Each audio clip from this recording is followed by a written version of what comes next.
Any vapor compression system has four components, or you may also refer it as four stages. I will refer them as four components. And those four components, whether you're using the different types of heat pumps that we will mention as we go along, they all have these components. And those components are, we've got the evaporator, we've got the compressor, we've got the condenser, and we've got the expansion valve. Okay, so the four components of any vapor compression system are the evaporator, compressor, condenser, and expansion valve. So these are the four components, or you may also refer them as maybe 4 stages. So if I divide the system into half, like this, so let's start, I'll number them as 1, 2, 3, and 4. So we'll know the different points across the circuit. So I will start with the primary function of an evaporator. Okay, so an evaporator takes, again, depending on the source, let's start with air in here. So it takes air, and of course, inside the 4 components, we have a refrigerant, which constantly changing its phase from liquid to gas, gas to liquid. So inside the evaporator, so at point number 4, what we start with is a low temperature and low pressure liquid, and that is what's going into the evaporator. And of course, as it travels through the heat exchanger or the evaporator, the refrigerant boils. Okay. The benefit or the advantage of using a refrigerant is it boils at a very, very low temperature. For instance, if we're taking, let's say, R134A as an example, as a refrigerant, and that refrigerant boils at minus 16 degrees C. So as you can see, it boils at a very, very low temperature.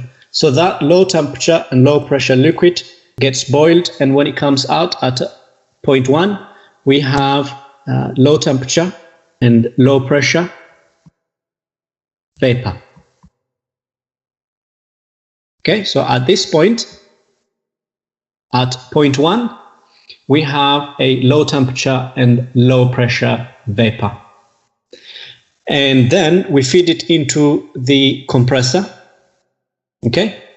And the primary function of any compressor is at this point, or point 1, we have vapor. But that vapor is a very, very low temperature and low pressure. And the benefit of a vapor or a gas, by reducing its volume or by compressing it, we are able to change its property. So what we do is we use the compressor, we compress or reduce the volume of that low temperature and low pressure vapor. And therefore, when it comes out here, it comes out at high temperature and high pressure vapor. Okay? And that is actually what we use for our application. So imagine here, you have high temperature and high pressure vapor that you can use it for different applications, whether for space heating or whether for hot water, depending on the application again. But the only way to extract that high temperature and high pressure is to pass it through a condenser. And by passing it through the condenser, what you're doing is actually you're sinking those high temperature and high pressure. So here you will have a secondary circuit to remove the heat from the condenser. And again, we will look at it, whether you're using air to remove the heat from the condenser or whether you're using water to remove the condenser. And that's how actually a condenser is classified, based on either air-cooled or water-cooled condenser. So at this point, we have high temperature and high pressure, and we pass it through a condenser. So as it passes through the heat exchanger, condensation occurs. a condensation. At the end, we have, at point 3, we have high temperature and high pressure liquid, okay, with some droplets or some vapor, very, very small amount. The remaining, of course, using the condenser, you're rejecting it into either air or water. So therefore, you're removing the heat from the condenser. And therefore, at point 3, we have high temperature and high pressure liquid. And remember, at point 4, we had low temperature and low pressure. And in order to reduce the temperature of the liquid from high temperature to high pressure, what we do is we pass it through an expansion valve. Okay? How do we reduce the high temperature and high pressure to low temperature and low pressure? It uses Bernoulli's principles. There is a venturi inside the expansion valve. So by suddenly reducing the area of the pipe, you are able to expand the liquid. Therefore, you're able to reduce the temperature and the pressure. So this is a Bernoulli's principles that says if you reduce the area, you also reduce the pressure. You increase the velocity, but you reduce the pressure. And if you reduce the pressure, therefore you also reduce the temperature. So therefore, as you can see from point 3, when you come back to point 4, you come back to the same point that we started, which is low temperature and low pressure liquid. And then, of course, you feed it back again to the evaporator, and the circuit repeats itself.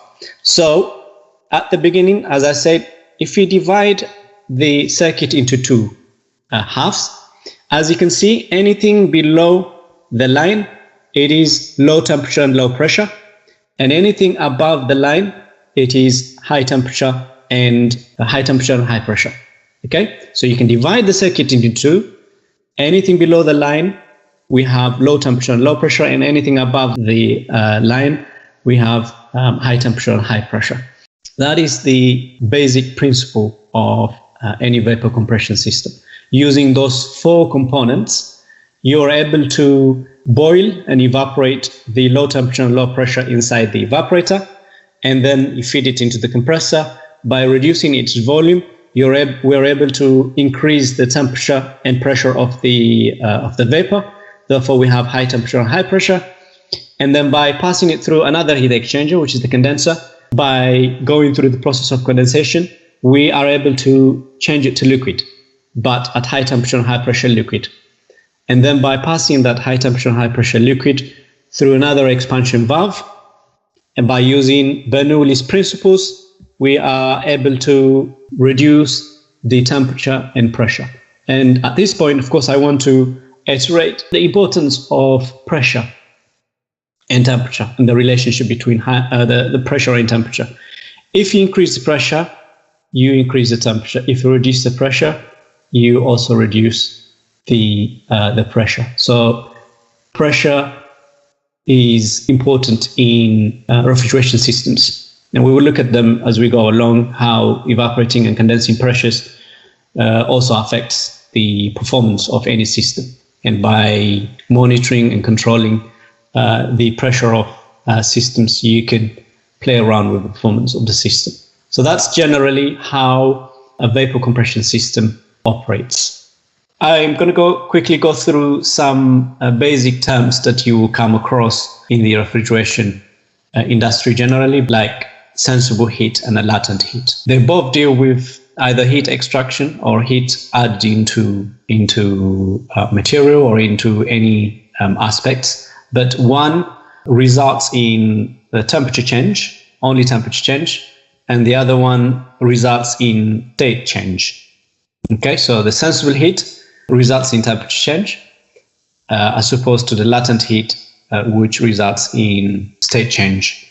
And a good example of latent heat is ice melting. Some terminologies that we would be refrigeration temperature. This refers to the transition of, so if you boil a water, for instance, the point at which water starts to boil, that transition point, that's where we're referring by saturation temperature.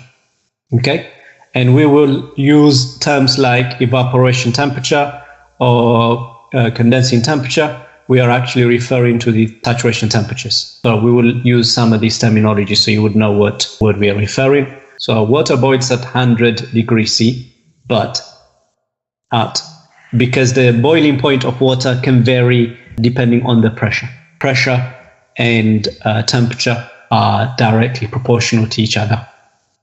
And for instance, if you take a water and try to boil it at, let's say, 4,800 meters at a pressure of 0.56 bar, the water boils at 83 degrees C. So as you can see, not 100, the one that we always say, depending on the pressure, water can also boil at 83 degrees C. So what I wanted to highlight here is the relationship between pressure and temperature.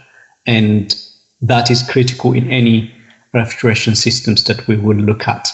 This is another graph which shows the saturation temperature and the pressure for a different refrigerants. So any refrigerant would have a saturation temperature, and the pressure also relates to that specific saturation temperature. Other terms that we will come across or we use is the superheated vapor. And the superheated vapor is referring to the temperature above the saturation temperature. And we can actually calculate our degree of superheat based on, so degree of superheat is equal to actual temperature minus Tsat. One example that I just gave you here is we have a water boiling. Of course, the steam is at 100 degrees C and the superheated steam temperature is 120 degrees C. What is the saturation temperature and what is the degree of superheat? TA is 120 degrees C, and therefore degree of superheat is 120 minus 100, which is 20 degrees C. So superheat, again, we will use it when we define our pH chart, what a superheat region, where our superheat region lies. And the next one, similar to the superheat, is the subcooling.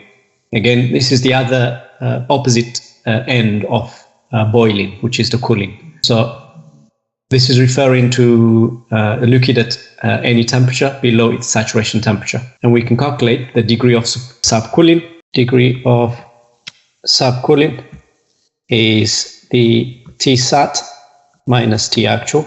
Other terms that we will use is enthalpy and entropy. One deals with the heat content of the fluid, and the other one deals with efficiency of a process. The entropy tends to be a complex